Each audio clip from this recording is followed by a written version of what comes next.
woman, I would be mistaken for the secretary. I'd be, I had guys who would call me, "Hey, sunshine," like don't even know me. Like, why would you go to a guy and just say, "Hey, sunshine"? It was like, that's okay. You're just a secretary. So the idea that I couldn't be serious. For centuries, women have been pushed to focus their lives around being a caretaker for children and a nurturing wife for their husband. This concept has been called many different names, but has been recently called the cult of domesticity. The cult of domesticity pushed men and women into two different spheres of life. Men were pushed to the working world, expected to earn the pay for the family. Women were pushed into a domestic lifestyle, expected to take care of the children. The boys would get an education, a job, and would support the family, while girls would learn to cook, clean, and take care of future children. This idea has led to girls becoming afraid of educating themselves in STEM topics. According to the NGC project, boys enroll in AP Computer Sciences at a much higher rate than girls, as it is 81% male to 19% female. This is apparent in most factors of STEM education, but the biggest contrast occurs within the computing fields of science and math.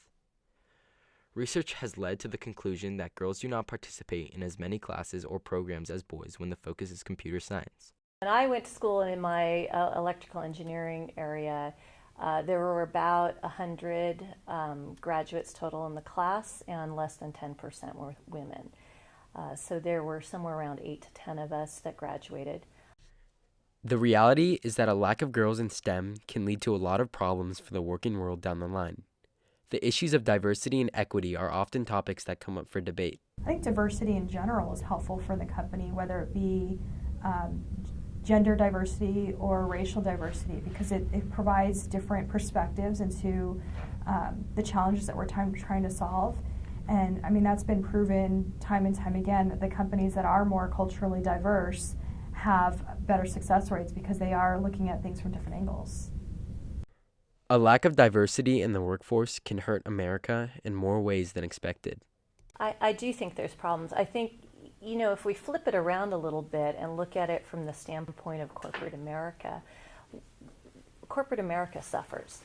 Because when you're missing a segment of people, whether that's gender-based, whether that's an ethnicity, or it's cultural-based, you're missing a perspective and a point of view. And the way that you approach problems in each of those areas is different. So sometimes you aren't getting the best answer because you don't have as many perspectives on the problem. I think that women or girls are less likely to go after some of the management and higher tech positions because I think you have to see her to be her. You have to see that it's possible. You have to have good role models, and there just hasn't been enough good role models. And that is changing over time, and so I do think the numbers are increasing and will continue to increase and trend that way.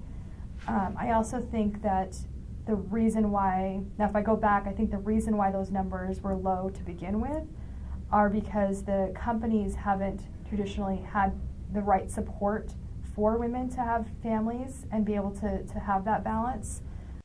STEM is becoming an increasingly crucial part of modern society, and it is essential to incorporate women on an equal level to men. Solutions to this growing problem include programs like Girls Who Code, which has the goal of introducing computer programming to high school girls in hopes to inspire their future choices. These programs have shown great success in getting girls to contribute to the growing tech sector in the upcoming years. While more women funnel into tech, it is only natural for a girl to appear to inspire girls to take up more STEM fields.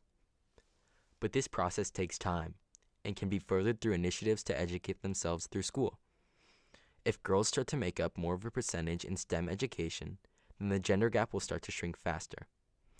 If this gap does not close, then women will be left in the dust, something that cannot happen again.